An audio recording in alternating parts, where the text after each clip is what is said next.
wherever you are and whatever time you're listening to this.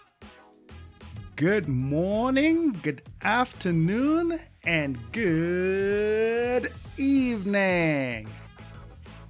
This is the Market Color Podcast, where we keep you posted on the latest developments in the financial markets with a view to helping you make better investment decisions.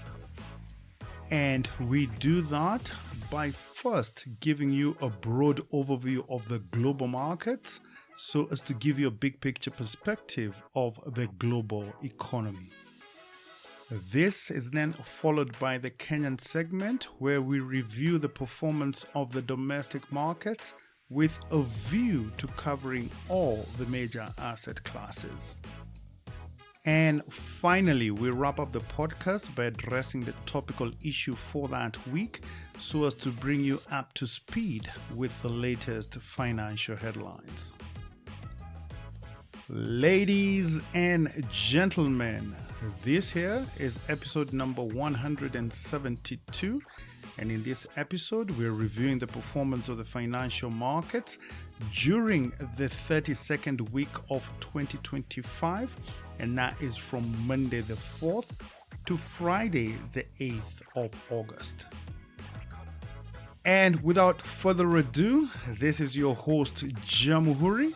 And together, let's dive right in.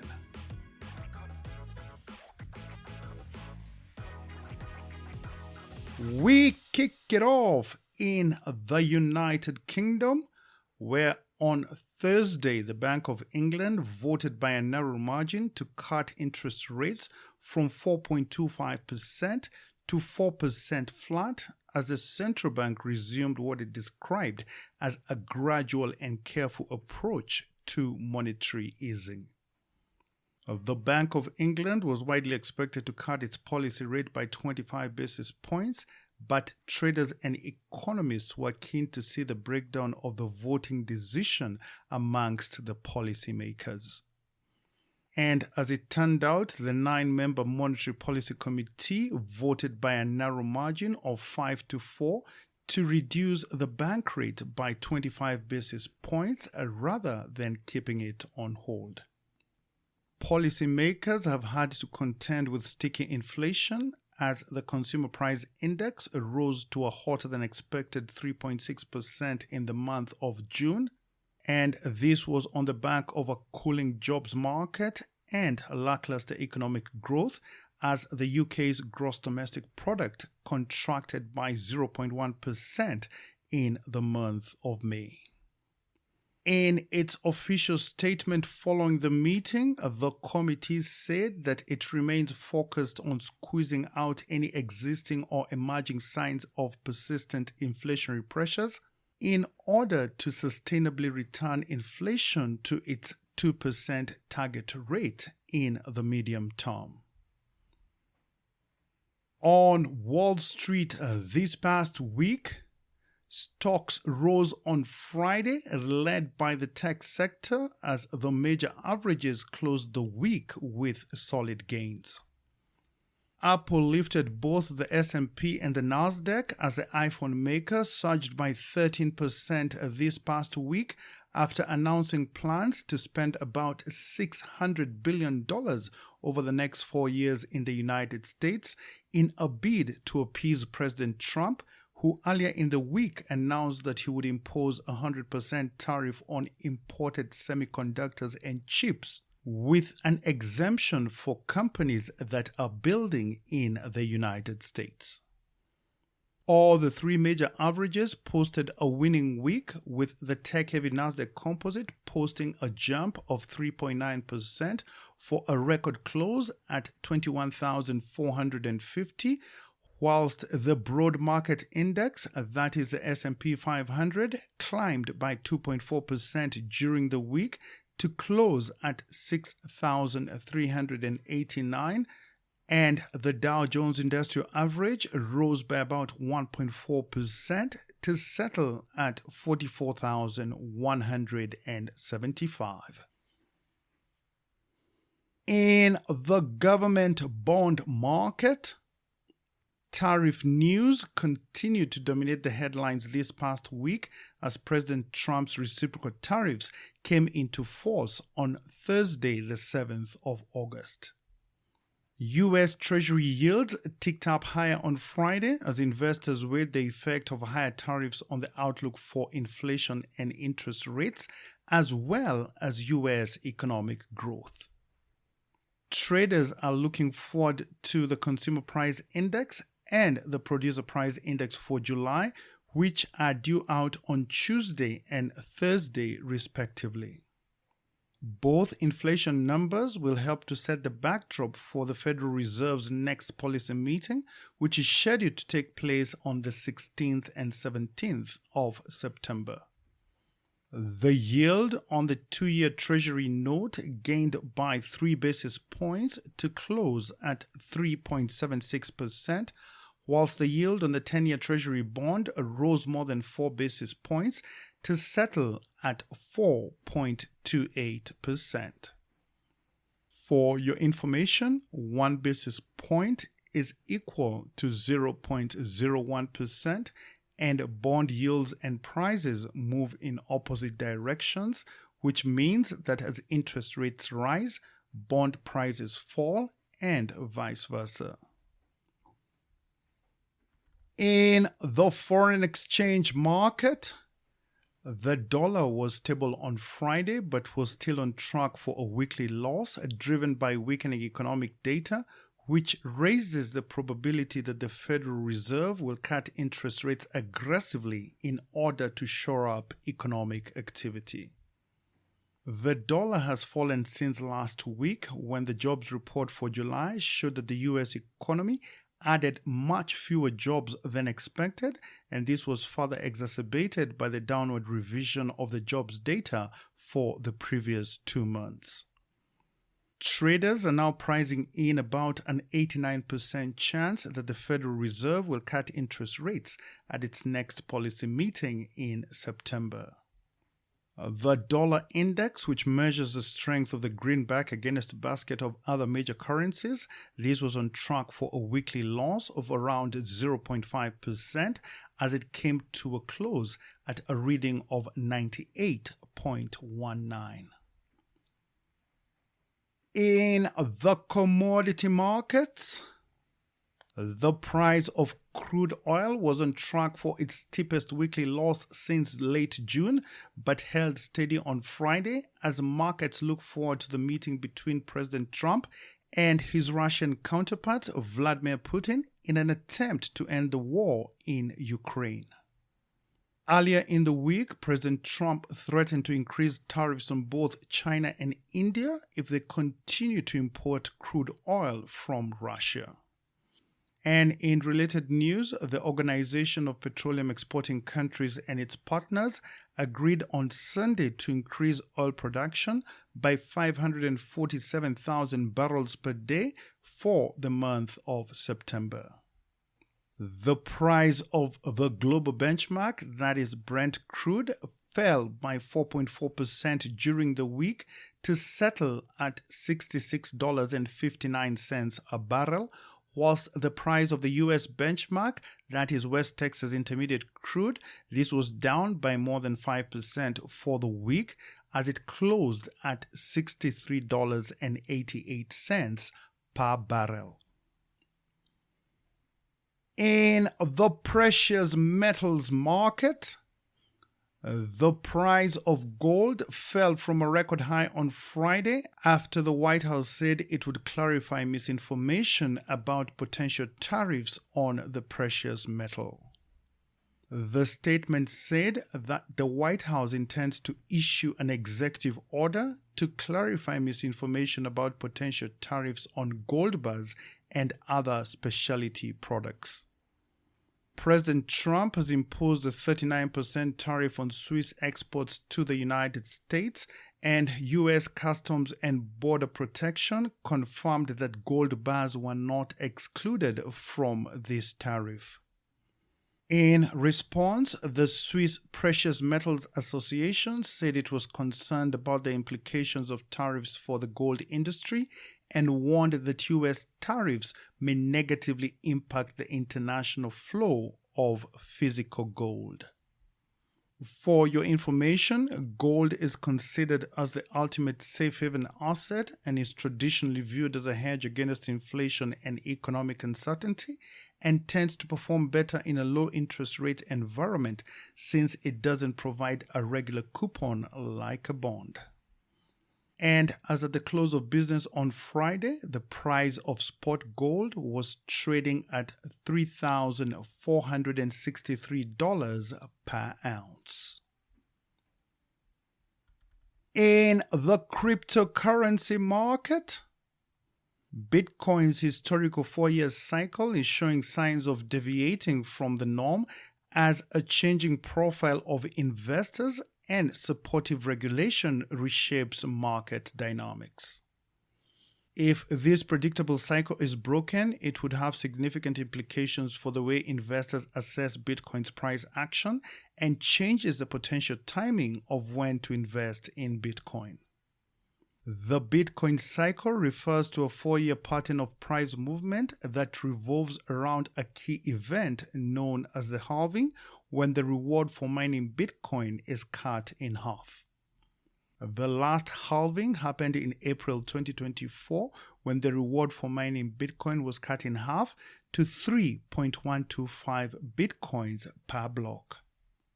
When the halving occurs, it reduces the supply of Bitcoin into the market and causes its price to appreciate sharply.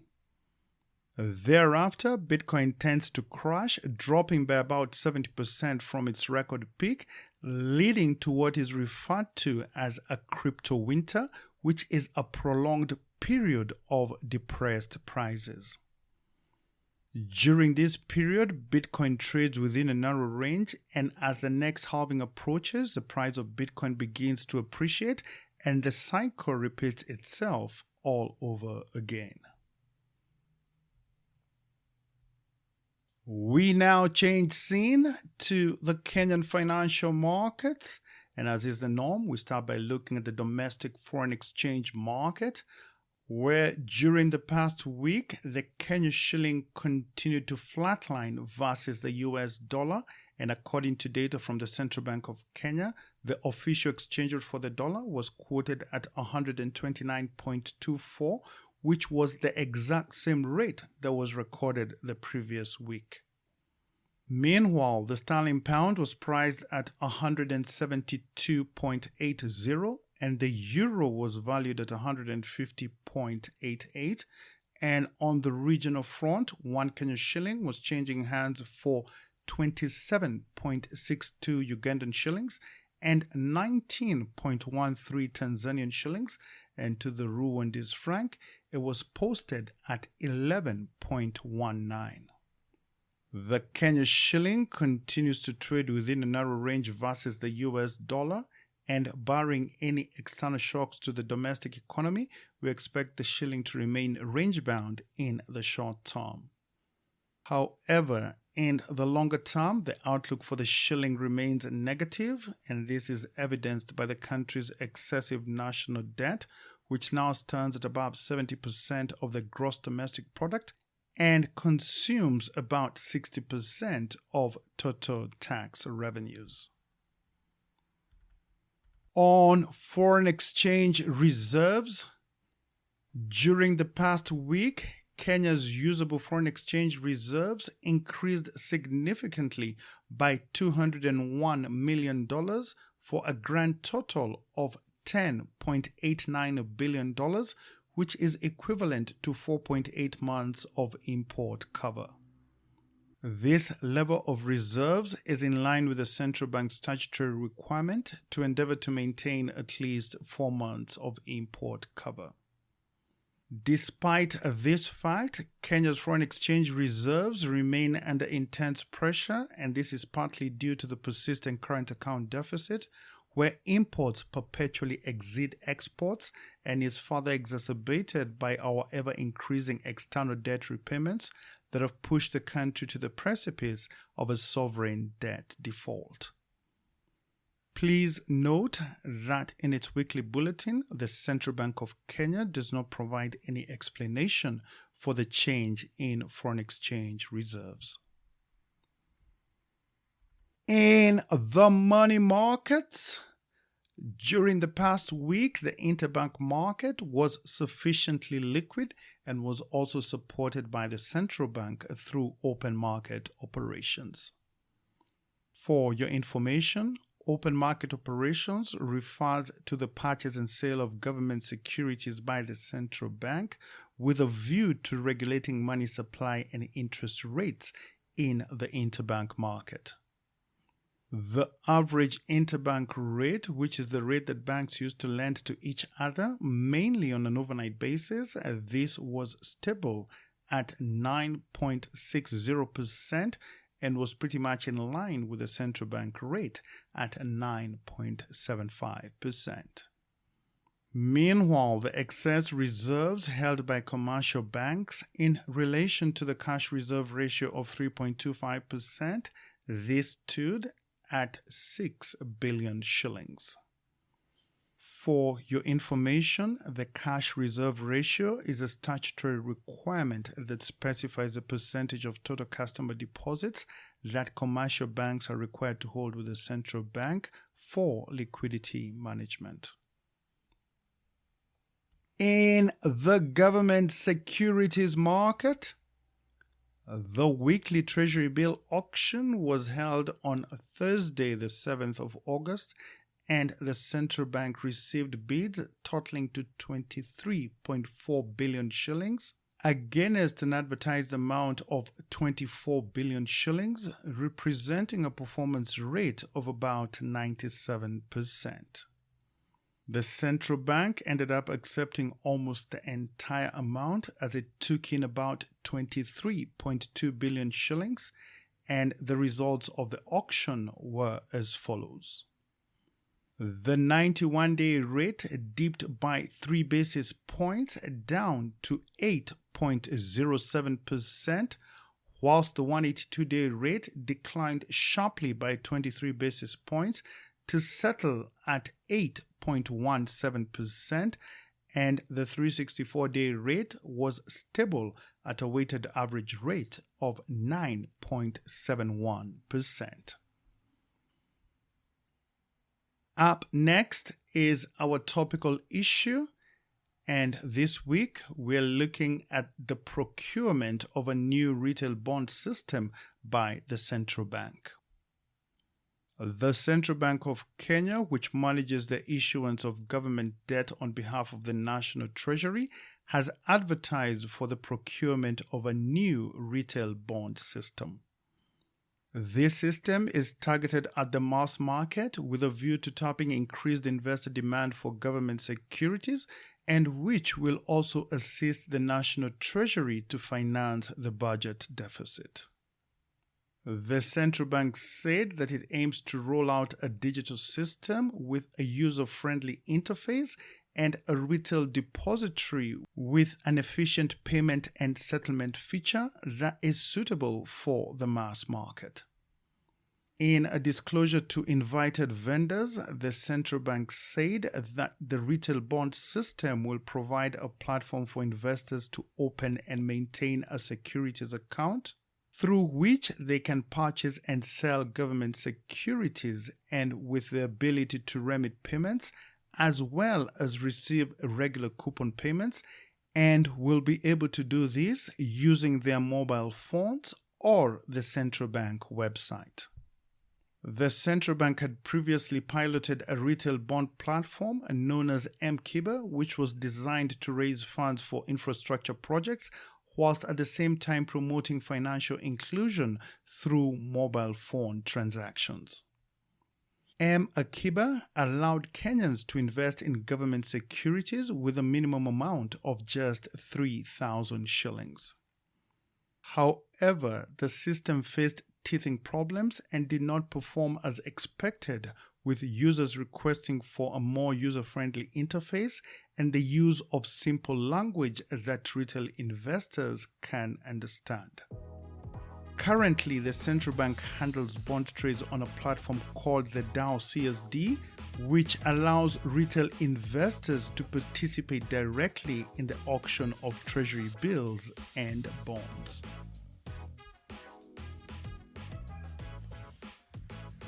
And on that note, we come to the end of this week's podcast.